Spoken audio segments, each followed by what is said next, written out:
Hi, I'm Zibby Owens, and you're listening to the award-winning podcast, Moms Don't Have Time to Read Books. If you like this podcast, you will love my new anthology called Moms Don't Have Time to Have Kids. Check it out, and you'll hear from 49 authors about all sorts of things moms don't have time to do. All the authors have been on this podcast. Also, check out my TikTok @with Zibby and Tracy, my other podcast, Sex Talk with Zibby and Tracy.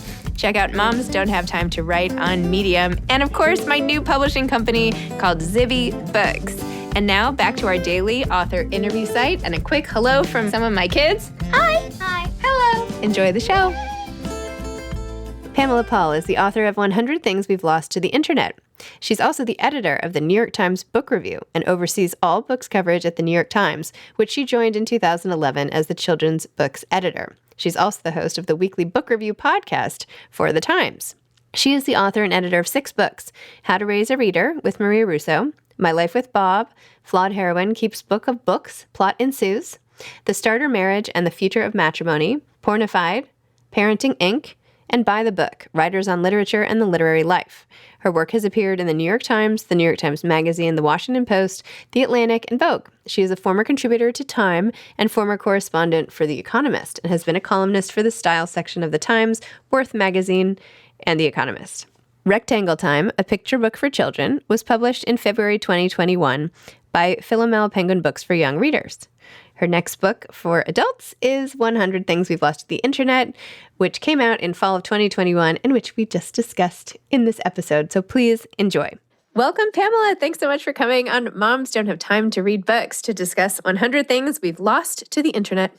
It's a pleasure to be back. Thank you for having me. It's sort of ironic that we're on the internet as we're having this conversation. I feel like we should have, just for old time's sake, you should have been here in person. I know. I mean, everything I say and do is ironic with this book, like Instagramming about it, like tweeting about it. Like every time I post something about it, I use an exclamation point and an emoticon, both of which, have cemented the death of the period, which is one of the things we've lost to the internet. I actually thought about that one probably the most because I had this conversation recently with my daughter where I asked her to text something to someone because I was driving, and then she showed it to me quickly, and I was like, "No, you forgot the period." And she was like, "I don't use periods." And I was like, "What? Of course you do." And she's like, "No, you're not supposed to." And I was like, "Yes, you are." And then I opened up your book, and I was like, "Ugh." It's really crazy. I mean, everything that we learned in Strunk and White is not true online. It's still true in what I think of as book writing and real writing. I mean, I love a good deployed exclamation point in a novel. It can be so effective, but in a tweet or in an email or a Slack to someone, you need at least 7 exclamation points. It really is the opposite. It's never use a period, always an exclamation point in online writing. And then in print writing, and what I sometimes think of as real writing, because I'm a little snobbish that way, it is always use a period and only use an exclamation point sparingly. But to use a period really you can come off like a real jerk. I mean, it is better to say thank you with nothing at all rather than use a period. Obviously, it's best with 3 exclamation points, but better not to use a period because that's just sarcastic. You're so right. I remember right after I went to business school, I tried writing this novel, and I was working with my other friend from business school, Lee Carpenter, who went on to be this great novelist herself. And I had all these exclamation marks in my manuscript. And I remember she had this huge comment. She's like, "Zibby, you cannot use exclamation marks in fiction like this." And I was like, really? So I have been self-consciously using exclamation marks since 2004. And every time thinking I'm doing something wrong, but I'm like, I'm just going to sneak one in. I'm just going to sneak in another one. And now you're sanctioning the whole thing. It's amazing. It's funny. I mean, what I tried to do in this book is it's not just noticing that this new thing has happened, right? The new thing is the exclamation points. The old thing, the thing that isn't there anymore, is the period. And it's weird that we haven't talked about it more. It's true. And I have to say, I was kind of depressed after reading this because I miss all of these things. I long for these days. I have such deep nostalgic yearnings for like so many of the ones that we see. I dog-eared like all of the stuff. Oh my gosh, the bookish boy was actually very troublesome to me as the mom of two sons, that you don't see guys just like lounging about reading as much as you used to, because now they're all playing video games and doing whatever else. It's true. Right? I saw a man on an airplane yesterday reading a David Sedaris novel in a hardcover, and I was like, oh my gosh, that's amazing. Are you loving it? Yeah, I mean, I have three children and two of them are boys, and I have to say a lot of their peers don't necessarily read. Some of them do. Some of them do.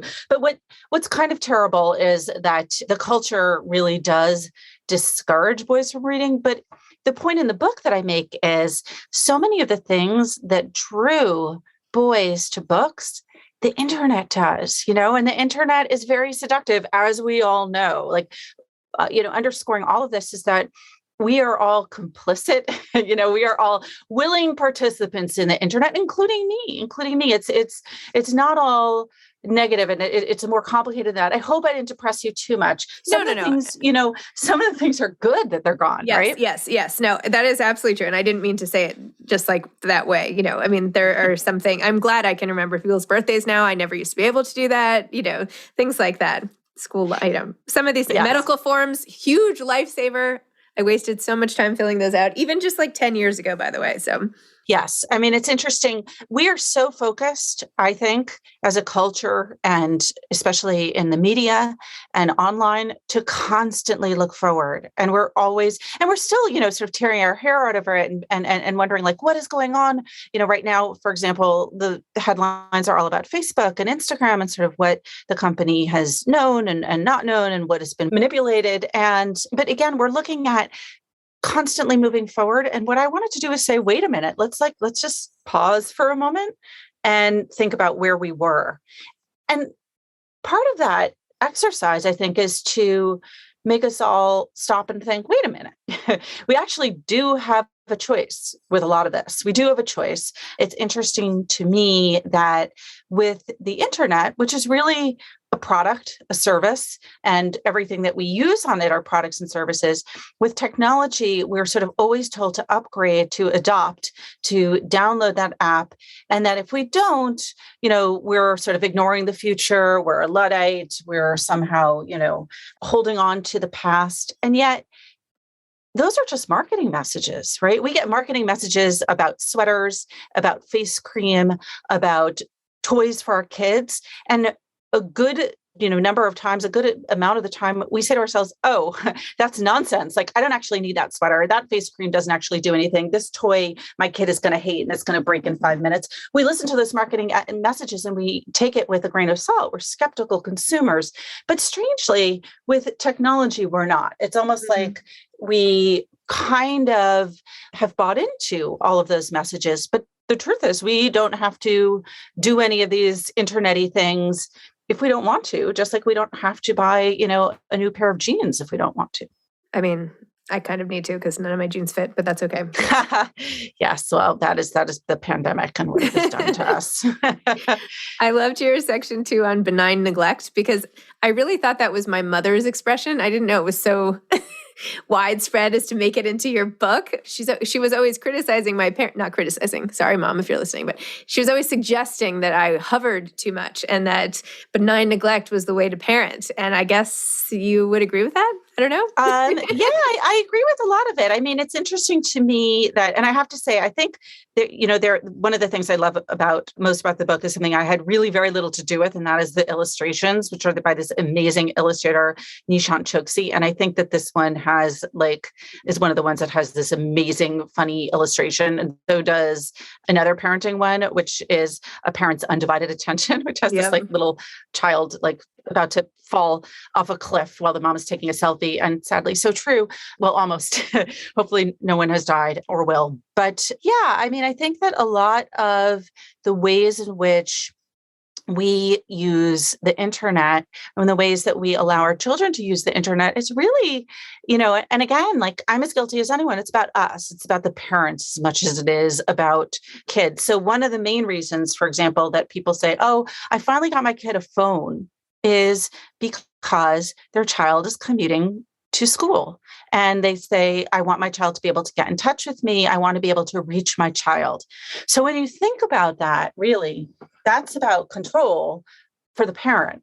And it's really hard. Like, I'm not judging anyone because I understand it. I get it. But it's about, yeah, it would be really nice to reach your kid anytime. But if you think back to what it was like before kids all had phones, and what did parents do when they wanted to get in touch with their kids during the school day? Well, they either waited for them to get home and tried online, or they would call the school, but only in an emergency. So think about that. That was deliberate, right? That's just the way it was. That's what we were used to. Maybe, like just maybe, there's something good in that, both for kids and for us as parents. It's true. Yeah. And it's hard. When you It's don't have, hard. but when you have the options there, it's hard not to use them, right? Like Yeah. it's tempting. It is tempting. I mean, look, the internet makes life a lot easier. And that's why there's no way to write a book about the internet and say, like, oh, it's all horrible. I mean, certainly think about the pandemic, and especially during lockdown. The internet was a lifesaver. It was the way, I mean, literally, it was the way that people got access to health information, to news, to connecting with their loved ones, to being in touch with people they needed to be in touch with. For those who were able, and lucky enough to work remotely, that meant their livelihood. So it's really almost impossible to imagine just how terrible the pandemic would have been without the internet.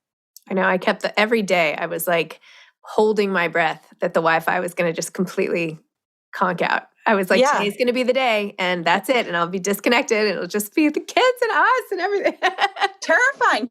And yet, what's so funny is that as the pandemic went on, right, I think we realized it was a very useful lesson in, first, part one was like, oh my God, thank goodness we have the internet. This is a lifesaver. And then it was like, wow, what happens when everything is on the internet? What happens when our entire lives is internet? And then that was a really useful lesson. And I think especially for parents, it became really clear that no matter how much educators had argued for all kinds of uses of the internet in classrooms, reducing the classroom experience, reducing education to online only was really tough on kids and parents and teachers.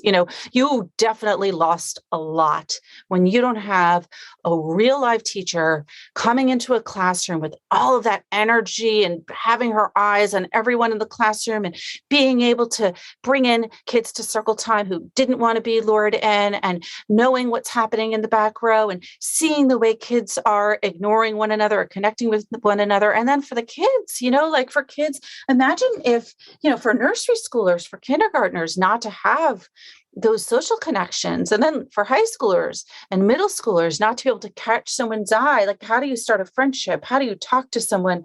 How do you, make connections with other kids without anything, any interpersonal reaction, any of the bodily, facial, hand signals, like vibes that we get when we're just in the room with someone? All of that was gone. And I think every parent noticed the difference and the losses there. 100%. We've had like so much emotional setback we've had to climb our way out of. Although I was so interesting because, of course, now that school's open, I've had like back-to-back weeks of various classes where everybody has to go remote because someone has COVID in the class or something. So anyway, this week my son is here, and just an hour ago, I heard the teacher say to them, well, like tomorrow we get to be back in school. And literally all the kids cheered. They were like, yay, back in school. And I was like, well, this would never have happened before. Ever. I know. Well, if you want to know how to get kids to like school, take it away. Then we'll see how happy they are. Could have used something a little more subtle, but yes. Yes, for sure. So why write this book? What made you do this? How long were you thinking about it? Why turn it into a book? The whole story. All right. So, there are a few different things that were going on. One is that when we talk about the internet, as I mentioned earlier, we're always eyes forward, eyes on the next thing. What's the next upgrade? When's the new product? What's the new app? How can I adapt? What does this mean for my future? And I really felt like, and then maybe we sometimes talk about like, wait a minute, how did we get here? How did this thing become so popular? How did we all end up using, Lyft or Zelly or whatever, the sort of internet toy is of the moment? But what I I think we don't do a lot of the time is think back and say, wait a minute, what was it like in the before times? What did we used to do instead of this? Like, how did we wish people birthdays? How did we like all talk as a group? Like, how did all of our college roommates talk to each other before the internet? Like, how did we all like connect? It's hard to think like we didn't all get into group phone calls. No, we actually waited for reunions, or maybe we set up like fun weekends where, a bunch of us could get together, but you didn't have a group chat. So it was kind of forcing me to think about like, well, as you go through your daily life, what are all the ways in which one uses the internet? And then what did we do before that? And kind of scrolling back and pausing and saying, remember what that was like, but also, does it have to be this way? Mm-hmm. And then the other part of it too is that I thought, well, not everyone who reads this is going to be as ancient as I am, and they're not going to remember all these old timey things. And I actually thought it would be really instructive. I mean, 2 of my kids have read it so far, and like it's news to them, right? They don't necessarily know all of this. They haven't experienced it. They are digital natives.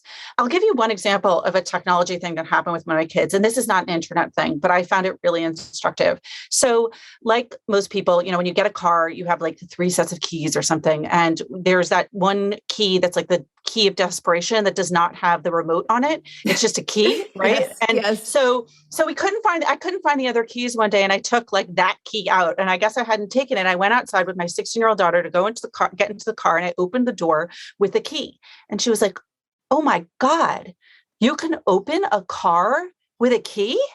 It did not occur to her. And like, of course, that's what we did for years and years and years and years. And that's essentially, a metaphor really for the ways in which the internet has become so ingrained in our daily life that we really don't remember what it was like back in, the olden times.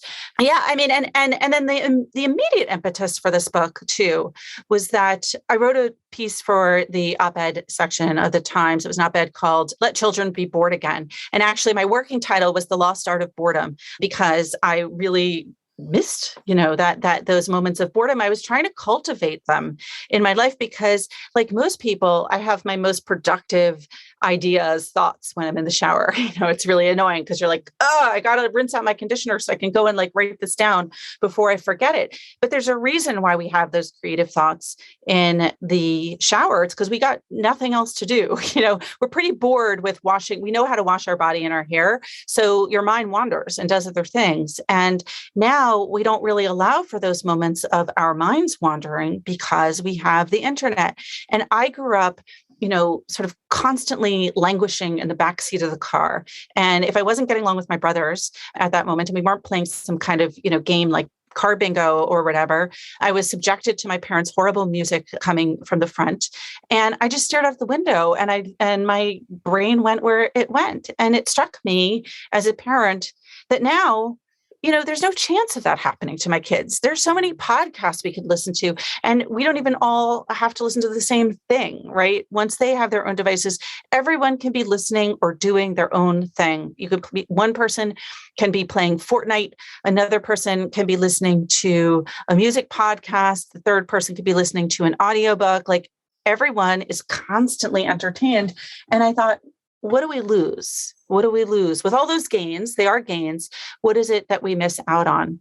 And so it's interesting, how you said earlier, and I won't dwell on this any further, but that the book was depressing because when I was thinking about what to write about, I was thinking I have all these feelings towards the internet and to the way in which our lives have changed for the better and for the worse. And a lot of it makes me upset and a lot of it makes me angry, but I want to kind of steer away from those emotions. And I want to get to maybe a more nuanced, slightly bittersweet place of like, hey, just let's take a moment. Let's take a moment and pause and reflect and think about these things for a while. And so those were the 100 things. I mean, I have to say it started off as like 168, but it ended at 100. I swear I did not mean that this was like a depressing read, full stop. I did not mean for it to come across that way. I just meant I was longing for some of the olden days when things were simpler. And this reminded me, but it reminded me in a good way. I mean, there's like, that those rose-colored glasses from when you're younger and everything seemed great with like, innocent trips to like, I don't know, the beach with an outdoor shower and the sunset and, everything seemed perfect, but of course it wasn't. So Right, anyway, right. no. And so I'm sorry if it No, came no, across that like no. you wrote a depressing book. I totally enjoyed the book. It was great. It's great to like remember and take stock and be honestly, I mean, the whole book is an exercise in mindfulness, really, right? It's saying, here's where we are. Like, don't take this for granted. Like, look at this and analyze it. Do you like it? Do you not like it? And think about it. Don't let it just pass you by. It's funny because I think a lot of it is also really funny, like the kind of things that we did in the pre-internet era. I just posted on my Instagram notes that I've passed in class because I've kept them all. I have all the notes I passed. I have them in an accordion file, which is one of those things that most people Yes. don't have anymore, physical files and file cabinets, but I have them and the tabs are marked by grade. And I pulled out some of them and they amuse me to no end. But of course, at the time, we took it incredibly seriously. The whole passing notes thing, you could get caught. Your note could be read. An enemy could find your note. A teacher could get your note. You could get in trouble for what you wrote in notes. And yet we all did it. Like that was the most fun and exciting part of being in class. Yeah. And it's interesting, now because of course kids are often on a device in class and they can go online and I guess they can text each other, right? So that's the version of passing notes. But there's something about having these physical objects that I just love. And now when I look back at them, they're pretty hilarious. Well, it's also when you talk about like things you've lost. I mean, I don't know about you, but for anybody who I've lost, who has passed away, the first thing I do is take an inventory on what I have left that they have written. Do I have a birthday card? Do I have a note? What pictures do I physically have? I don't go like, sometimes later I'll go searching through emails, but it's not the same. Like I hold on to those cards like they're a true gift. And that's something else I feel like, you lose. It's not the same. It's just not the same when you lose that and migrate all to digital. Yeah. I mean, I don't know about you, but I'm assuming you have baby albums, right? Like, did you Of make course, like a baby yes. books for all your kids? I don't know if everyone does anymore, and we certainly don't print out as many photos. I don't know about you. Do you print out all the I photos that have you to take? say, I should turn my video back on because I have a whole wall that is photo albums, but I have started paying my son, who's 14. He makes me a photo album every month through the Photos app and makes it on Shutterfly. But if I have a photo album from literally every month of my life, Yeah. basically. Well, But you've done like an amazing hybrid internet, sort of real photo thing, right? You're doing them that's true. from a website. No, I'm not pasting them in anymore. You're right. You're right. Yeah. Yeah. I mean, I have all those photo albums, and of course they were always in like a kind of disorder, at least in my life. Half of them would be 4x6s and some would be 3x5s and some would be glossy and some would be matte and some would be faded and some would be ripped and some would be Polaroids, and it's a mess in there. But it is interesting because I do think when you go through those physical objects, like it just brings back a lot, even the disorder, right? You can be like, oh yeah, I remember because I pulled out that photo in order to use it for this project. And then I put it back in when I was done. I must have put it in the wrong place. It's like a bunch of things just comes flooding back to you when you have the physical presence of actual 3D objects. I literally have a tote bag in the back bottom, like of my closet hidden away. It's like this black tote bag with some magazine that's no longer in business, stuff full of negatives because I don't know what to do with them. Like I don't want to lose them. I don't know where to put them, but what if I need them? I don't know. So yeah, I hear you. And speaking of magazines, there is a thing. It's one of the chapters in my book is on magazines. I mean, yes, they still exist, some of them, but so many are gone and they're not the same as they once were. I mean, remember how thick the September magazines used to be and how exciting it was. Like if you had a long flight to go to the newsstand at the airport and be like, I'm going to treat myself to every single magazine I want. And like, you would have like a heavy stack in your arms. It's true. No longer. I still do that for my kids though sometimes. Those are good. If there's anything that looks interesting, I'm like, here, have a magazine. Enjoy the flight. Take 5 minutes in case your iPad dies or something. Right. There's something to those National Geographics. Also, even with InStyle, I remember when they started doing features inside celebrities' homes, and I was like, no way, we get to see inside celebrities' homes. And now on Instagram every day, it's like, here I am in my living room from every single person. So right. I mean, who needs Star Treks or whatever, all of the tabloid magazines with all the photos of stars, because they're all over the internet. Yeah. Of course, what's funny is I personally never look at them on the internet, but I did really like back in the day to go and grab like a bunch of those, I love People magazine. I loved, grabbing a bunch of those gossipy kind of magazines on occasion at the dentist or the doctors and looking through them. But somehow, even though the internet has so much on it, somehow it's like the glut of information, it's too much. And I never actually sit down and be like, you know what, I'm going to look at some nice photos of owls today. Or like, let's go on Google Earth and see what it looks like in Norway right now. I never do it. No, me neither. I mean, but you could. I mean, meet you in Norway. I don't know. Well, this is so fun. And obviously, like, the book just starts so many conversations. Like, you are never going to be bored at a dinner party again the rest of your life if we ever go back to dinner parties, because there's so much to discuss. Like, everyone has a story on everything. So in a way, it's like a collective conversation that you've started, which is awesome. Oh, thank you. Yeah, I thought that, we all kind of talk on occasion about one or two of these things. They come up like, oh yeah, remember when, remember that? And I thought, what if you gather them all up in one place and look at the accumulation, the cumulative effect? It's really kind of startling, because then it drives home just how much things have changed. So true. Wow. Okay, so after this project, what's on your docket, aside from, I'm assuming you're continuing with your own podcast and the New York Times book review and all that, or maybe not, I don't know, question mark? Yeah, I mean, no, I have a very, very full-time job at the New York Times, and also, hosting the weekly book review podcast. And I have 3 full-time kids. And my last book was a picture book before this. And actually, I'm working on another one of those. So amazing. Yeah, I really do love books for children. And though my children are not in that picture book reading demographic, although they do enjoy them as an art, I've never totally let that go. I'd love that format. So that's my next thing. Me too. I love children's books. I'm like, are you guys really getting too old for these? Not yet, but soon. Yeah, you're never too old for children's books. That's true. So do you have any advice for aspiring authors? I know you gave some the last time you came on. Oh, gosh. I mean, look, I have a dog in this race. My advice is always read lots of books, read books, because I think that's the best way to learn how to write. And gosh, it's really hard to deviate from there. Now that I have, my children like to write as well, and they ask the same thing, like, can I take a writing class, this and that? And my answer is always really the best class, the best thing to do is to read and to write. There was an anecdote that I read recently. Oh gosh, I'm going to forget what it is, because one of the things we've lost to the internet is our memories, and I've lost mine. But there was just this great anecdote. Oh, I think it was Sinclair Lewis, who was invited to teach a class or to give a lecture on how to become a writer, way back in the day, like in the 20s or the 30s. And he just got up and he said, everybody go home and read. And he walked off. And that was the end of the speech. I'm totally paraphrasing this anecdote, and someone will surely Google it, as we now can do, and be like, you know what? You got that wrong.